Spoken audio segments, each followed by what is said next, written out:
अच्छा, आप लोगों ने जो ये प्रतिवाद मार्च निकाला है, किसके उपलक्ष्य में निकाला है?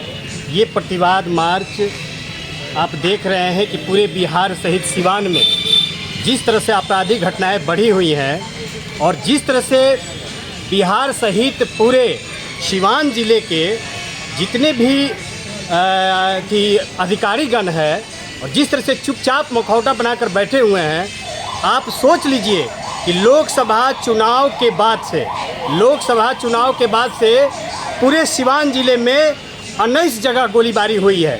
19 जगह पर नौजवानों को, अन्य लोगों को अपराधियों ने अपने गोली का शिकार बनाया है, जिसमें 12 लोगों की हत्या हुई है। लेकिन अभी तक एक भी किसी अपराधी का गिरफ्तारी नहीं हुआ है। अब पूरे सिवान में जिस तरह से अपराधियों का मनोबल बढ़ा हुआ है और जिस तरह से लोग अन्यास खुलेआम गोली मार दे रहे हैं, उसके खिलाफ आज उसके बाद हमारे जो भाकपा माले के नेता हैं जयशंकर पंडित, उनके दरवाजे पर दिन में अंधाधुंध फायरिंग करके अपराधी जिस तरह से भाग गए, इसके खिलाफ आज हमारी इनकलाबी नौजवान सभा प्रतिवाद मार्च कर रही है। आपने ज्ञात होगा कि इनकलाबी नौजवान सभा के जिला सचिव जयशंकर पंडित पर पहले भी गोलीबारी हुई थी। उनको हत्या के नियत से उन पर गोली चलाया गया था। उस पर 10 लोगों को नामजद अभियुक्त बनाया था हमारे जिला सचिव ने। लेकिन ज़रा आप सोचिए कि कहां से अपराधियों पर लगाम लगेगा। 10 लोग उसमें नामजद थे, उसमें से 4 लोगों को यहाँ के वरीय पदाधिकारी ने, जिला के पदाधिकारी ने 4 लोगों के जो अपराधी हैं उनको नाबालिग घोषित करके उनका नाम निकाल दिया।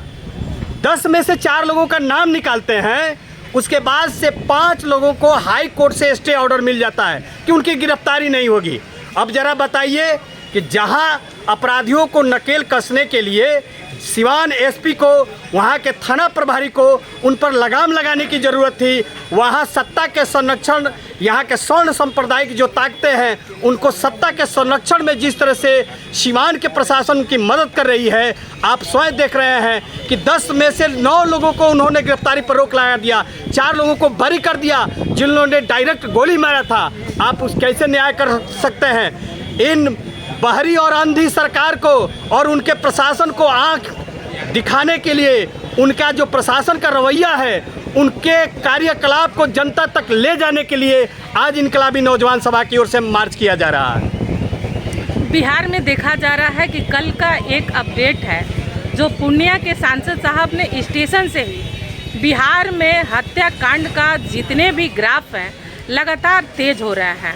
आए दिन घटना बिहार में कहीं ना कहीं हर जिले से खबर आ रही है कि दिन दहाड़े गोलीबारी मार दी जाती है और अपराधी फरार होता है। जैसा कि आपने कहा कि उनके नाम निकाल दिए जाते हैं, स्टे ऑर्डर मिल जाते हैं। इस प्रकार से अगर अपराधी को इस तरह से खुलेआम घूमने दिया जाएगा तो क्या कल के तारीख में किसी और की जान नहीं जा सकती है? जी, हम आपके चैनल के माध्यम से, आपके मीडिया के माध्यम से बताना चाहते हैं कि केवल सिवान है नहीं, पूरे बिहार में जिस तरह से विपक्षी दलों के नेताओं पर, जिस तरह से विपक्षी लोगों पर, जिस तरह से यहाँ के सत्ता के संरक्षण अपराधी जिस तरह से तांडव मचा रहे हैं, हम आपके चैनल के माध्यम से स्पष्ट करना चाहते हैं कि ये जो भी घटनाएं हो रही हैं सत्ता के संरक्षण में हो रही है, बिहार सरकार के इशारे पर हो रही है। और लगातार आप देख रहे हैं कि वीआईपी के सुप्रीमो जो साहनी जी, उनके पिताजी की निर्मम तरीके से हत्या कर दी गई।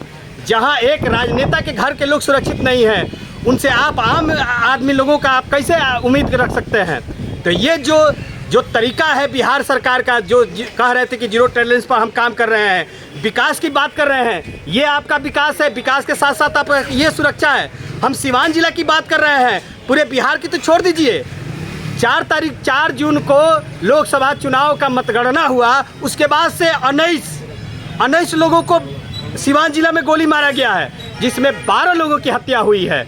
आपने देखा होगा कि जिस तरह से एडीजे 1 के जो कर्मचारी हैं गोल्डन माझी, दिन दहाड़े अपराधियों ने गोली मार दिया, आज तक उसमें कोई गिरफ्तारी नहीं हुई। आपने देखा होगा कि बड़हरिया क्षेत्र के कुशवाहा जाति के नौजवान को दिन दहाड़े अपराधियों ने गोली मार दिया, लेकिन आज तक ले कार्रवाई नहीं हुई। ये साफ इशारा कर रहा है कि जो लोग विपक्ष के भूमिका में थे, सरकार आने वाले चुनाव में, विधानसभा के चुनाव में विपक्ष को डराना चाहती है।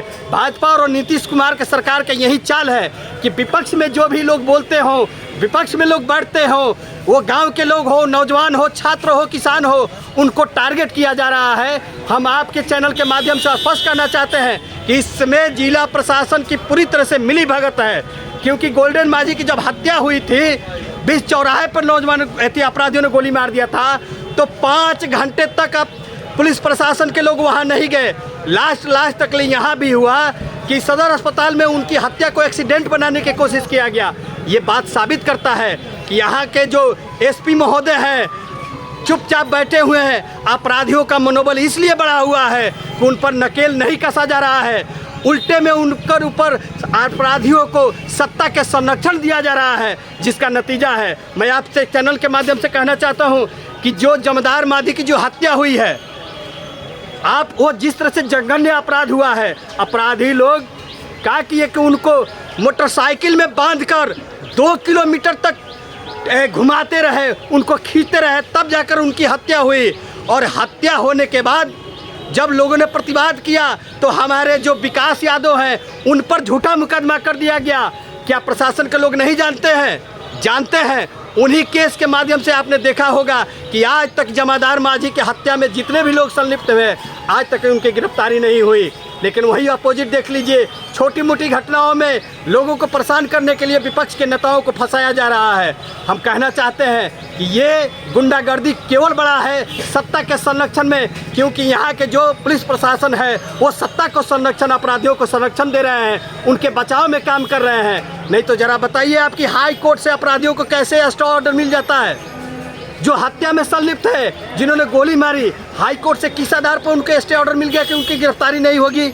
इसलिए कि यहाँ के प्रशासन के लोगों ने उनके केस के डायरी में हर हाल में उनको मदद पहुँचाने का कार्य किया है। ऐसे गूंगी बहरी सरकार को क्या कहेंगे? गूंगी बहरी सरकार को ही सुनाने के लिए हम जनता की अदालत में आए हैं कि जब यहाँ के प्रशासन के लोग, यहाँ के जिला प्रशासन के लोग, यहाँ के बिहार की सरकार जब इस तरह के अपराधियों पर नकेल कसने में सक्षम हो जाएगी, तो निश्चित तौर पर हम लोग जनता के बीच में उतरकर आंदोलन करने का काम करेंगे। और अंधी और बहरी सरकार को ये बताना चाहते हैं कि आपके प्रशासन के लोग केवल शराब पर काम कर रहे हैं, और भी जो मोटे मोटे जो व्यवसायी हैं उनको छोड़ दे रहे हैं। जो छोटे लोग जो पी कर आ रहे हैं उनको पकड़ के आपके जो लोग जो जेल में डाल रहे हैं, ये सरकार जान रही है, ये जनता जान गई है। और इसके खिलाफ हल्ला बोल और पोल खोल के माध्यम से तमाम जनता को जागरूक किया जाएगा। और जो आपका विकास और सुरक्षा का जो दावा है, विकास का आपने तो दावा देख ही लिया कि लगातार 15 दिन में कम से कम 12 से 15 से ऊपर पुल गिर गया।